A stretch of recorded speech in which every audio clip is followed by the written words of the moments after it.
हमारे ज्ञान में, साधना में, तपस्या में इतनी सामर्थ्य नहीं है कि हम अपने जन्म जन्मांतरों के जो कर्म संस्कार जमा हैं उनको भस्म कर सके। उन्हें केवल प्रभु ही कृपा करके नष्ट करते हैं। इसलिए चाहे जिस मार्ग का पथिक हो, चाहे गुरु रूप से हो, चाहे भगवान रूप से हो, वो आश्रय लेता ही है, क्योंकि बिना आश्रय के ये कर्म बंधन, ये कर्म संस्कार नष्ट नहीं होते, ये भोगने पड़ते हैं। कितना हम भोगेंगे, एक दो जन्म में खत्म हो जाने वाली बात हो तो भी है। पूर्व भंडार तो भरा हुआ ही है कर्मों का, और नवीन कर्म हमारे ऊपर से हो रहे हैं। कहीं सतोगुण की वृत्ति आई तो शुभ कर्म हो गए, रजोगुण तमोगुण बढ़ा तो अशुभ कर्म हो गए। बस इसी में हमारा पूरा जीवन जा रहा है। बिना भगवद आश्रय लिए हम शुभ अशुभ कर्मों के जाल से मुक्त नहीं हो सकते। जैसे तूफान आ रहा हो तो बहुत बड़े गिरी का, पहाड़ का आश्रय ले लो तो बच जाओगे। ऐसे ही माया की त्रिगुणात्मिका जो शतुगुण रजोगुण तमोगुण जनित अविद्या की वायु है, इस सब को बहा करके प्रपंच में नाना प्रकार के क्लेश, दुख, अशांति, शोक प्रदान करती है। अगर कोई बच पाया तो भगवान विश्वेश्वर के चरणारविंद रूपी पहाड़ का आश्रय लेकर मामेव ये प्रपद्यन्ते, केवल मामेव ये प्रपद्यन्ते। माया के तूफान की ताकत नहीं भगवान के चरण आश्रित को उड़ा सके, भ्रष्ट कर सके, नष्ट कर सके। नामे भक्ता प्रणश्यति। भगवान स्वयं आदेश करते हैं। कोई ज्ञान योग के द्वारा भेद भक्ति से मुझे प्राप्त करता है, कोई कर्मयोग के द्वारा मेरा विराट रूप अनुभव करके कि सब भगवान का स्वरूप है, तत्सुख सेवा भावना से चराचर जगत की सेवा करके मेरे को ही प्राप्त होता है। कोई अष्टांग योग के द्वारा चित्तवृत्ति का निरोध करके परमात्माकार वृत्ति के द्वारा समाधि भाव से मेरा ही साक्षात्कार करते हैं। पर भगवान को अधीन करने की एकमात्र वृत्ति है अनन्यश्चिन्तयन्तो माम ये जनाः पर्युपासते तेषां नित्याभियुक्तानां योगक्षेमं वहाम्यहम्। श्री भगवान कहते हैं अनन्यास, जो अन्य आश्रयों का त्याग करके केवल मेरा ही चिंतन करते हैं, ठीक प्रकार से मेरी उपासना करते हैं भली भांति से, अर्थात सांगोपांग, तो उनके योग क्षेम का वहन मैं करता हूँ। वो निश्चिंत निर्भय निशोक होकर निरंतर मेरे भजन में लगे रहते हैं। ये जो प्रोत्साहन के लिए कहा जाता है कि 24 घंटे में आप कुछ समय निकालकर भजन कीजिए, ये प्रारंभिक बात है। प्रारंभ में मन भजन में महत्व बुद्धि नहीं रखता, रुचि नहीं है, प्रियता नहीं है, तो ना से ये तो सही है कि आप थोड़ा ही भजन प्रारंभ करें, निश्चित आपको सुख मिलेगा, दुख का नाश होगा, अर्थात पाप नष्ट होगा तो दुख का नाश होगा। पर ये बात वंदनीय या प्रशंसनीय नहीं है, क्योंकि श्री भगवान का आदेश है मेरा निरंतर चिंतन करो। महापुरुषों ने कहा है कि निरंतर चिंतन उसी का होता है जो सबसे प्यारा होता है। वैसे सबको अगर विवेक मिल जाए और ध्यान से देखे तो सबसे जो प्यारा है वो केवल प्रभु ही है। जिस व्यक्ति से प्रभु अंतर ध्यान हो जाते हैं, वो चाहे जितना प्यारा संबंधी हो, फिर हम उससे प्यार नहीं करते, उसको नष्ट कर देते हैं। आग में जला के, धरती में समाधि दे करके, या जल प्रवाह करके, आदि आदि। अर्थात हमारा सबसे प्यारा जो प्रभु ही है, इकलौता बेटा है, वही पूरे संपत्ति का अधिकारी और पधार गया। अब रख लो, नहीं रख पाओगे। तुमने बेटा तो पांच भौतिक शरीर को माना था, जो अंदर था उसे तुम्हें परिचय ही नहीं है। जब परिचय नहीं तो संबंध कैसा? लेकिन वो कहते नहीं, वो जो था वो तो चला गया, अब ये तो माटी है, शव है, अब तो ये शरीर है। तो तुम प्यार किससे कर रहे थे? शरीर से नहीं कर रहे थे क्या? अब प्रश्न खड़ा हो गया। वो अनजाने में भी शरीर से प्यार नहीं कर रहा था, जो प्रभु है उन्हीं से प्यार कर रहा था। पर ये सत्संग के द्वारा जब अज्ञान का नाश हो जाता है, तो प्रभु में महत्व बुद्धि करके जब हम देखते, तब हमारे अंदर निरंतर भजन की वृत्ति आती है। अभी वस्तु में, व्यक्ति में, पदार्थ में, अनुकूलता प्रतिकूलता में इतना मन महत्व कर लिया है कि हमारा भजन छूट जाता है। भजन छूटने का कारण प्रभु से बढ़कर कुछ मान लिया है, इसलिए भजन छूटता है। सच्ची बात, अगर प्रभु से बढ़कर कुछ ना माने तो भजन स्वाभाविक होगा, स्वाभाविक। क्योंकि जिससे प्यार होता है, जो सबसे प्यारा होता है, वो भुलाया ही नहीं जा सकता। वो स्वप्न में भी वही आता है, जागृत में तो रहता ही है, सुषुप्ति में भी उसी में स्थिति रहती है। जागृत स्वप्न सुषुप्ति स्फुरत में राधा पदाब्ज छटा।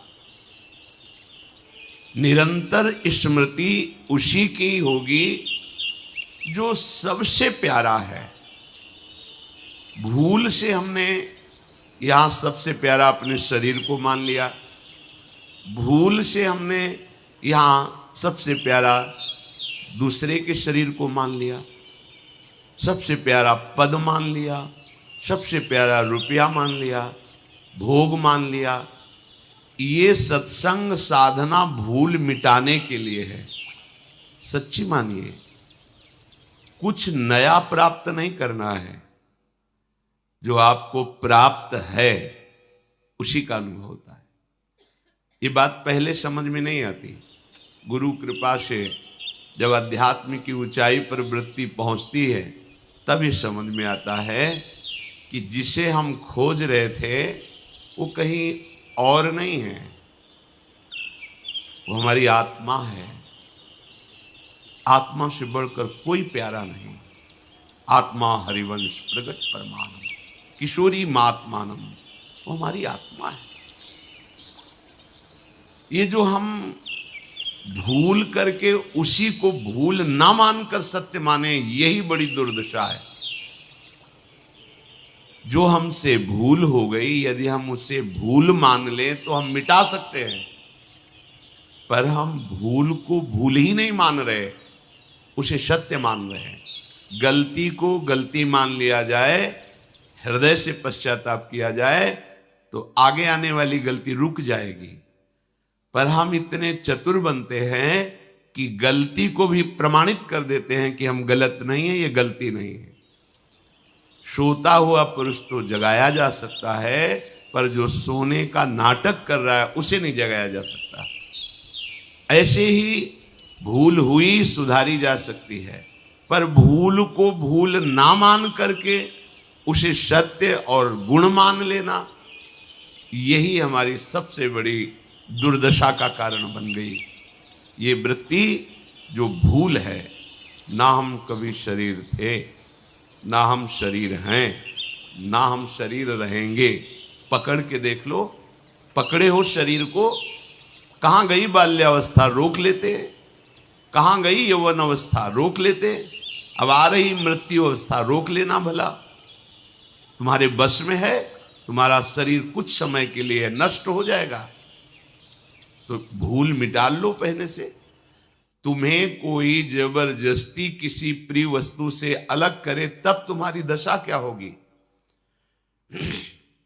और यदि मुझे पहले से पता है कि वस्तु छिन जाएगी और हम पहले ही उससे अपनापन हटा दें, तो जब छीनेगी तो आपको लगेगा हमने तो पहले ही त्याग दिया था। अंत ही तो ही तजेंगे पामर तू न तजें अब ही ते, ये सब तुझे छोड़ देंगे जिन जिन को पकड़ रखा है। फिर तेरी दुर्दशा होगी कि इनकी आसक्ति नया जन्म कराएगी। अगर विवेक है तो इस भूल को मिटा दो। अध्यात्म मार्ग भूल मिटाने के लिए है, भूल को पुष्ट करने के लिए नहीं है। हम अध्यात्म का भी प्रयोग भूल पुष्ट करने में करते हैं। शरीर स्वस्थ रहे, खूब भोग भोगूं, जो चाहूं वो प्राप्त हो जाए, ये भूल है।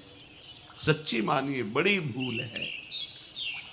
इसी भूल को, इसी अज्ञान को, इसी मिथ्या भ्रम को मिटाने के लिए श्री भगवान स्वयं अवतार लेते हैं, लीला करके, उपदेश करके जीव को परम पद प्रदान करने वाले मार्ग बताते हैं।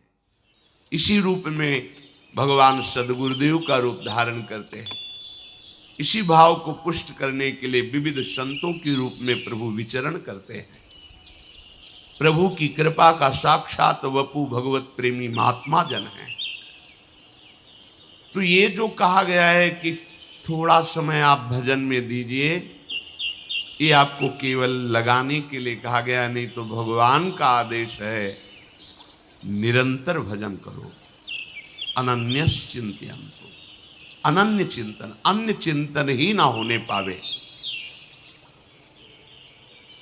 कुछ घंटे यदि हम सांसारिक कार्यों में तन्मय हो गए तो पूर्व वृत्तियां संसार में रहने के कारण जो थोड़ा समय भजन में देते हैं, उस समय भी भले अंगुली पे माला चले, हो सकता है जिह्वा में नाम भी उच्चारण करो, लेकिन आपका स्मरण संसार ही रहेगा। और माला चलाने का, जिह्वा से नाम जपने का फल है स्मरण, भगवद स्मृति। गोपीजनों की महिमा शास्त्रों में परमहंसों के द्वारा वंदना करते हुए पाई गई। बड़े बड़े सुखदेव जी जैसे परमहंस गोपी चरण वंदना, उनकी महिमा का गान किया। क्यों? क्योंकि उनकी बाह्य क्रियाएं भले सांसारिक दिखाई देती हो, लेकिन उनका चिंतन सांसारिक नहीं है। बाह्य क्रियाओं में जैसे या दोहने अवहनने मथनो पलेप प्रेंखेंखनार्भरुदितो क्षण मार्जनादौ गायन्ति चैन मनुरक्त धियोस्त्रुकंठ्यो धन्या ब्रजस्त्रिय उरुक्रम चितयाना। धन्य है ये ब्रजवासी युवती जन, गोपी जन। ध्यान दीजिए, इनकी क्रियाएं व्यवहारिक दिखाई दे रही। क्या? ये गाय दूह रही है, लेकिन श्री कृष्ण समाये हैं इनके मन में, इनके नेत्रों में। आज इतना मीठा दूध निकले, सुंदर दही जमे, उसका बहुत ही कोमल मक्खन बने, और मेरे लालजू, मेरे कृष्णचंद्र जू आए और मैं जैसी भावना करती हूं वैसे ही माखन पावें। मेरे कृष्ण आज जब दुग्ध पान करें इस गाय का, बहुत स्वादिष्ट और मीठा लगे। पूरी भावना श्री कृष्ण में मुरारी पादार्पित चित्तवृत्ति। या दही मथते समय प्रभु की लीलाओं का गायन कैसे करे? अश्रु प्रवाह करते हैं। मनुरक्त धियोश्रु कंठ्यो, कंठ से मधुर ध्वनि में गान कर रही हूं, आंखों से अश्रु चल रहा है, और क्रिया व्यवहारिक है। घर को बुहारते समय, सोहनी झाड़ू लगाते समय, लीपते समय, बालकों को दुलार करते समय, या जो भी क्रियाएं, रसोई अमोनिया करते समय, धान कूटते समय, वो परम पवित्र प्रभु श्री कृष्ण में अपने चित्त को जोड़े हुए रहती है, श्री कृष्ण स्मृति में तन्मय रहती। देखो क्रियाएं क्या हैं और हमारी स्थिति क्या है। अगर हम ठाकुर सेवा भी कर रहे हैं, प्रगट में क्रिया भागवतिक है, तो हमारा चिंतन कहाँ हो रहा है, स्मृति किसकी हो रही, ये बात देख रही है। हमारे हाथ में माला है, हमारी स्मृति कहाँ है। सब साधनों का सुंदर फल महापुरुषों ने वर्णन किया है, स्मृति।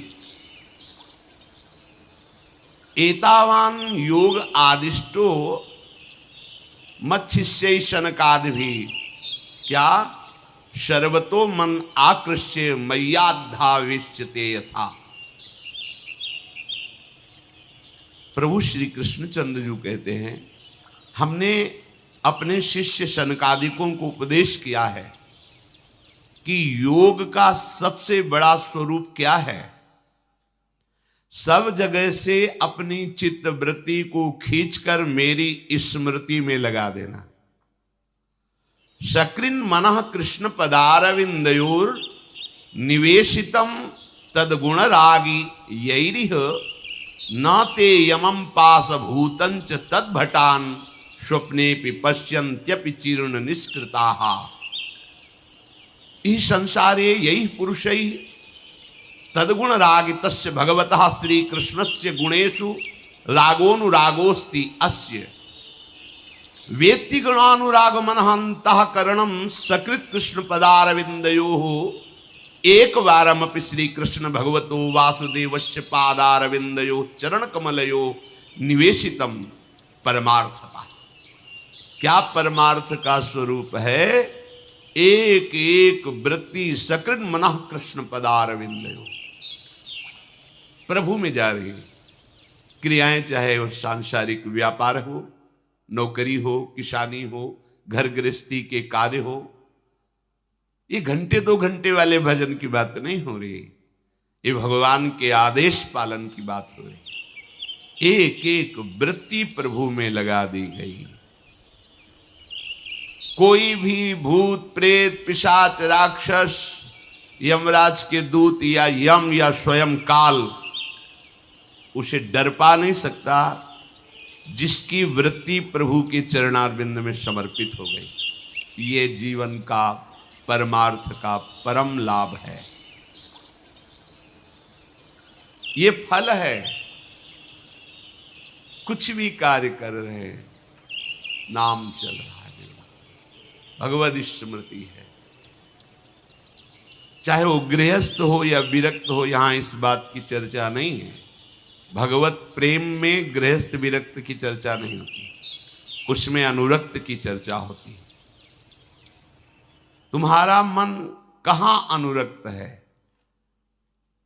अगर प्रभु के चरणों में अनुरक्त है तो तुम महात्मा हो, चाहे गृहस्थ हो या विरक्त हो।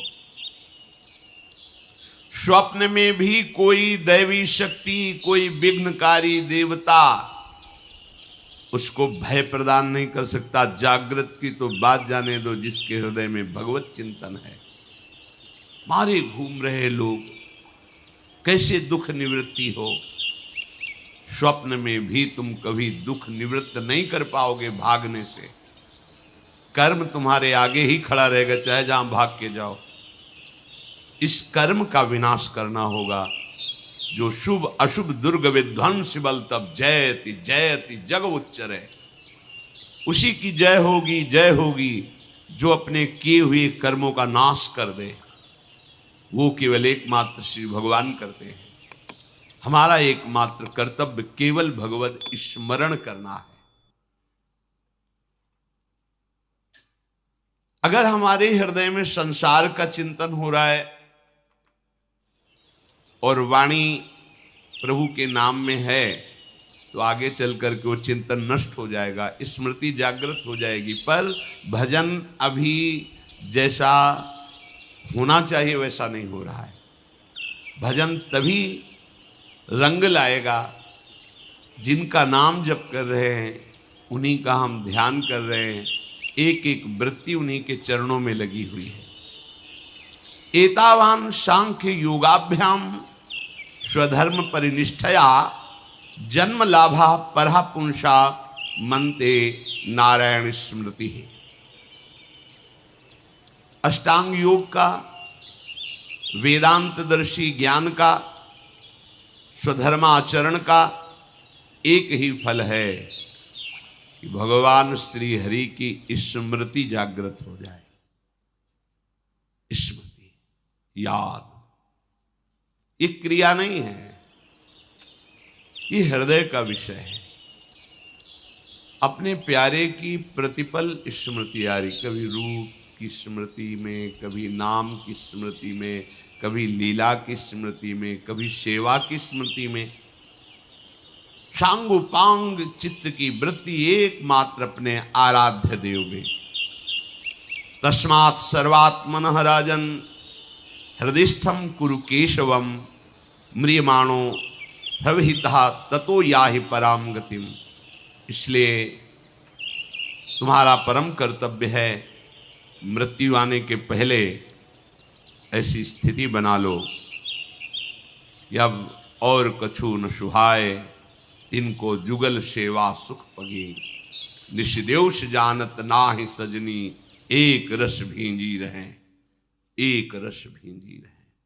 श्यामा श्याम की रूप माधुरी में आसक्त चित्त उनको दुलार करने में लगा हुआ है। जीते जी ऐसी स्थिति बना लो कि स्मृति में केवल एकमात्र प्रभु रहे। अविस्मृति कृष्ण पदारविंदयो हो क्षिणोत्यभद्राणि च सम तनोति सत्वस्य शुद्धिम परमात्म भक्तिम ज्ञानम च विज्ञान विराग युक्तम।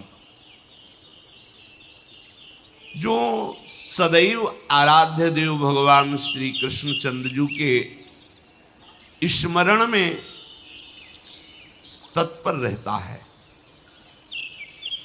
अविस्मृति, कभी भूल नहीं होती, उसके हृदय में ऐसा दिव्य ज्ञान प्रकट होता है जो ज्ञान शास्त्रों के पढ़ने से भी नहीं आता है। अनुभूत ज्ञान प्रकट होगा, परम हृदय में शांति होगी, कोई भी अमंगल का भय नहीं रह जाएगा।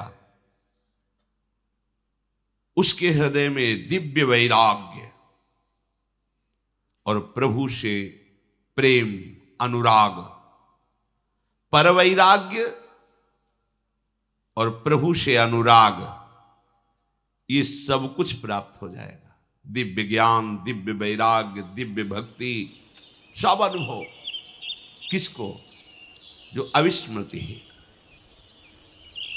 कृष्ण पदारविंदयो वासुदेव चरण कमलेभ्यो अविस्मृति अविस्मरणम। कभी अविस्मरणम नहीं होता, कभी नहीं भूलते। उठते बैठते चलते फिरते खाते पीते सोते जागते क्रिया रहित क्रिया सहित केवल भगवद स्मरण। आप कह सकते हो काम करते हुए फिर कैसे स्मृति रहेगी? जब युद्ध करते हुए स्मृति है तो इससे बड़ा कोई तुम्हारा कार्य नहीं है। तुम्हारा अभ्यास कमजोर है, इसलिए जब तुम क्रिया में होते हो तो भूल जाते हो प्रभु को। नहीं, सच्ची मानिए, कोई भी ऐसी स्थिति नहीं जिसमें अविस्मरण हो जाए। अभ्यास योग युक्त चेतसा नान्यगामिना। जो उपासक अभ्यासरत रहता है, बहुत सुंदर सेवाएं होती हैं। देखा है, कोई भी कार्य करोगे बहुत सुंदर कार्य होगा, क्योंकि मन एकाग्र है, शांत है, प्रसन्न है और भगवत प्रसन्नता के लिए सारे कार्य कर रहा है वो, और भगवत स्मृति में है। उसके हर कार्य पूजा होती है।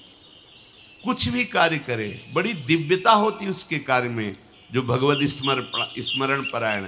और जो प्रभु से अपना संबंध नहीं रखता, उसकी पूजा भी आराध्य देव को देख के ही पता चल जाता है कि कैसी पूजा होती, कैसी सेवा होती है। उदास वृत्ति दिखाई देती है आराध्य देव में। और जब आपकी भावपूर्वक संबंध से सेवा होती है तो मुख कमल खिला हुआ सेव्य का एक दर्शन में पता चल जाता है सेवक कैसा है, स्वामी को कैसे रिझाता है। एक उसमें बुद्धि लगाने की जरूरत नहीं होती।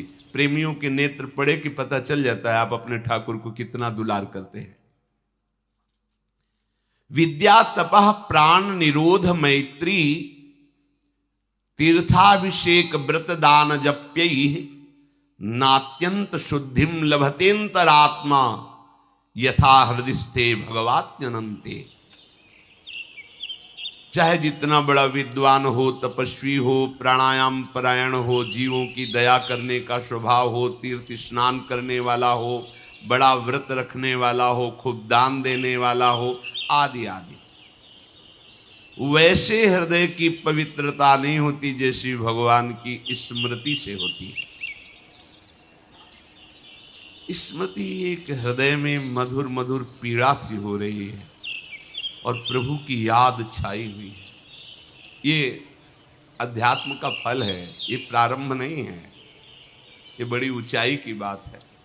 थोड़ी थोड़ी देर में विकलता सी है, कुछ अच्छा नहीं लग रहा, बस स्वाभाविक जैसे सब नदियां दौड़ती हुई समुद्र से मिलने के लिए व्याकुल हैं, ऐसे एक एक वृत्ति, एक एक इंद्रिय, अंतःकरण का एक एक करण प्रभु के लिए व्याकुल है। स्मृति ये बहुत ऊंची स्थिति है। इसी स्मृति के प्राप्त करने के लिए सब साधन है। ज्ञानी जन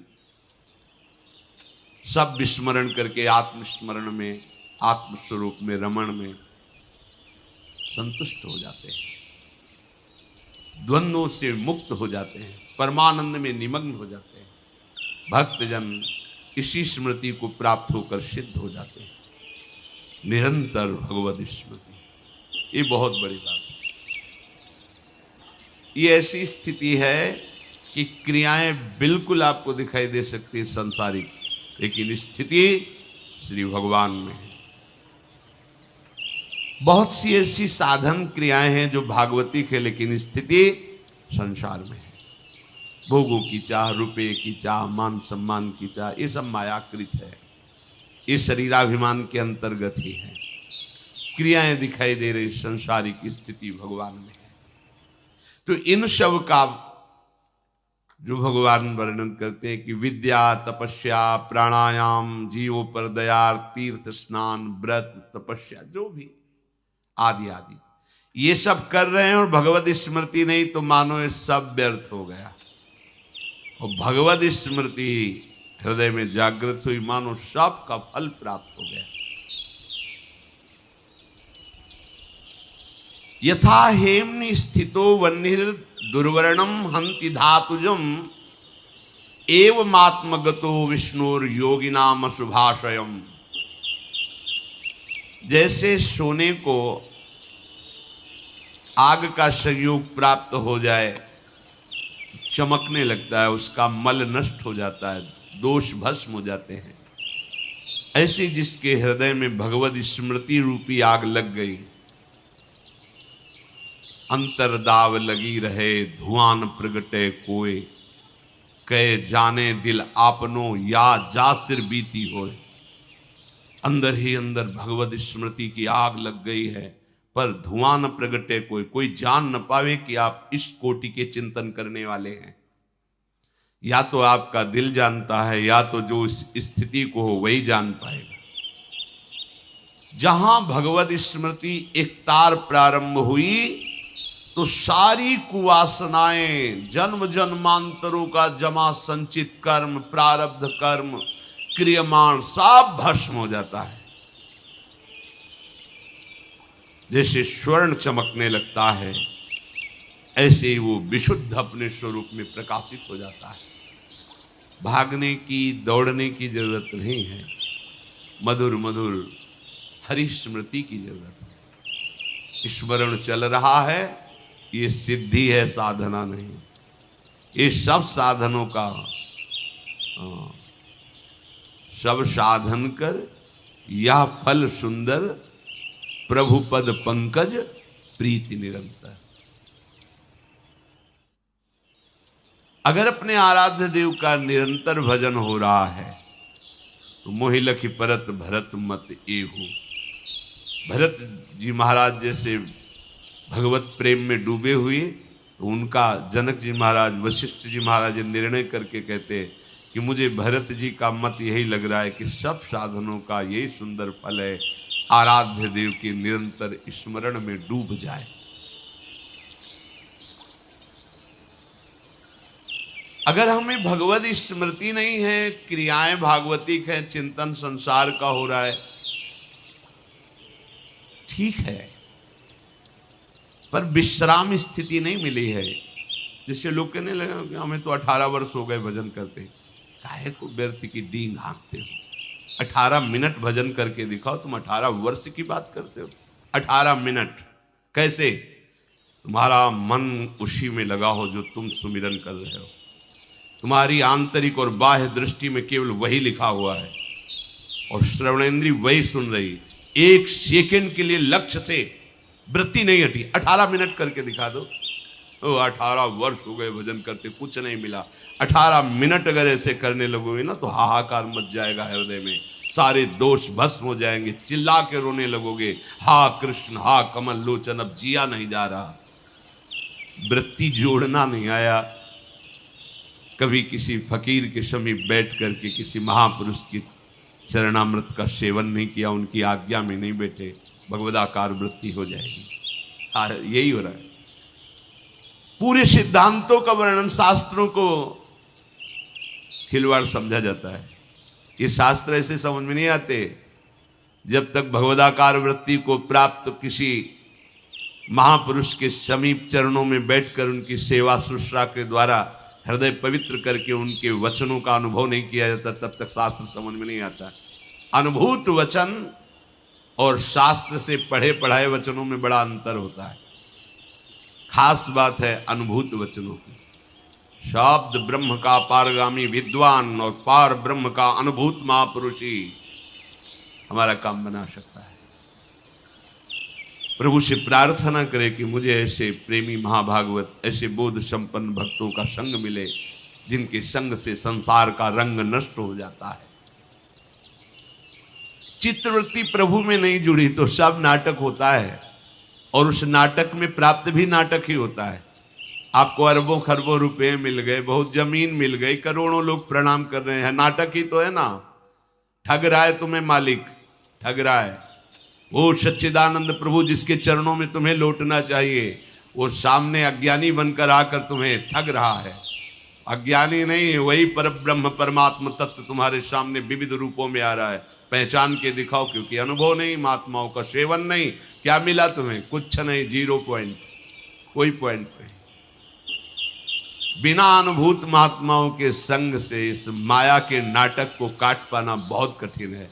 काटना कौन चाहता है? सजाना चाहता है माया का नाटक। अज्ञान भरा हुआ है, अविद्या है, हमारा बहुत यश हो रहा है, बहुत कीर्ति हो रही, बहुत प्रणाम हो रहा है। वो क्या रहा है? स्वाप्निक नाटक। एक सच्चिदानंद प्रभु तुम्हें फिर चल रहा है होश में। खोज करने निकले थे प्रभु की, और वही छल के तुम्हारे सामने से जा रहा है, और तुम खुशी हो रहे हो, चले जा रहे हो। वो तुम्हारा प्रीतम ही है, कोई और नहीं। जिसके हृदय में बात आ गई वो जीत गया, और वही हृदय जीतता है जिसके हृदय में संतों की कृपा छा गई। संतों की कृपा छा गई, देहाभिमान नष्ट हुआ, हर कण में हर क्षण में अपने प्रभु के सानिध्य का अनुभव करता है। इस स्थिति तक पहुंचने के लिए 1 घंटे 2 घंटे वाला उपदेश काम नहीं करेगा। जो ऐसी आज्ञाएं दी जाती हो केवल प्रथम लगाने के लिए दी जाती हैं। इतनी संख्या पूरी कर लो तो तुम्हें ये लाभ मिलेगा, अगर इतने माला जप लो तो तुम्हारा, ये प्रलोभन आपको उस अखंड स्मृति तक ले जाने के लिए कि नहीं लगे हो तो लगो ना, 16 ही माला कर लो, बस तुम 16 माला कर लो, तुम 11 माला कर लो, सब काम बन जाएगा। तो संत जन ये मीठी दवा दे रहे हैं कि जहां तुम एक भी नाम नहीं जप करते थे 16 माला जपने लगे। अब इसके बाद जब फिर क्लास लगेगा तब वो कहे क्या होगा इससे क्या होगा? तुम अपने को भगत समझते हो? अरे उठो इस स्थिति से, और धीरे धीरे धीरे धीरे आपको वहां पहुंचा देंगे जिसका नाम है अखंड स्मृति। तभी विश्राम मिलेगा, संत जनों के वाक्य स्थिति के अनुसार होते हैं। संख्या की अवधि बांध करके जो जप किया जाता है वो प्रारंभिक साधकों के लिए आदेश है, ना कि प्रेमी जनों के लिए। अच्छा है संख्या में समय में नियम बांधकर भजन करना, पर ये प्रारंभिक है। प्रेम प्राप्त करने वाले उपासकों के लिए संख्या की गणना करना, माला की गणना करना ये बहुत भार लगता है, भार। अगर माला भी चल रहा है तो चल रहा है, वो बोले अगर सुमेरु लांग है तो बेकार हो जाएगा। अरे वाह, सुमेरु लांग है तो बेकार हो जाएगा, ऐसा कैसे बेकार हो जाएगा? नाम बेकार होता है क्या? फिर इसीलिए क्या होता है?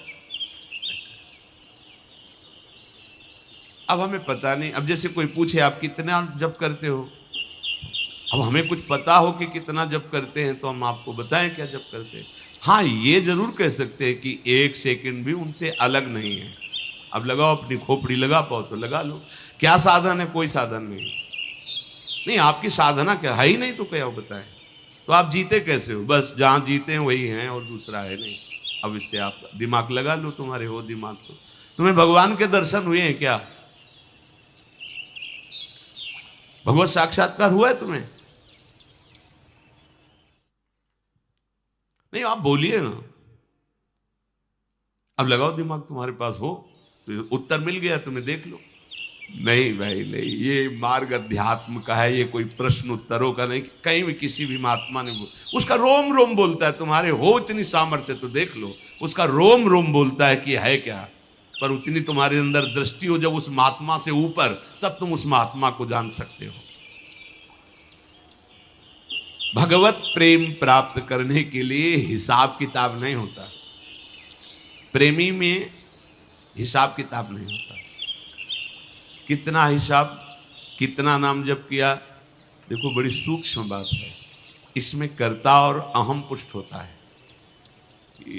108 माला उनके नाम की, फिर 5 माला उनके नाम की, फिर अमुक मंत्र, फिर अमुक मंत्र। बढ़िया है, निषेध नहीं कर रहे, साधना में चाहिए ऐसा, लेकिन इसका एक फल है, अखंड स्मृति।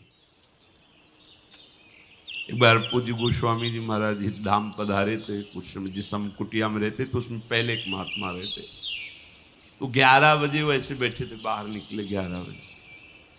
उन्होंने कहा श्री हरिवंश बाबा, अरे सरकार प्रणाम किया उन्होंने। तो बाबा श्री जी का तो राजभोग लग रहा होगा, आप बाहर बैठे हो तो राजभोग जय जय अभी तो उठे ही नहीं प्रभु, अभी मंगल ही नहीं की, 11 बजे थे।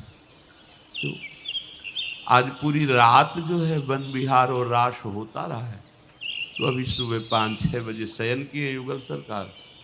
अब जब उठेंगे तो मंगला करेंगे। देखो ये स्थिति, बैठे हैं इंतजार में, भाव में कि प्रिया। ये प्रेमियों का मार्ग, हिसाब किताब का मार्ग नहीं है। यही स्थिति वांछनीय है।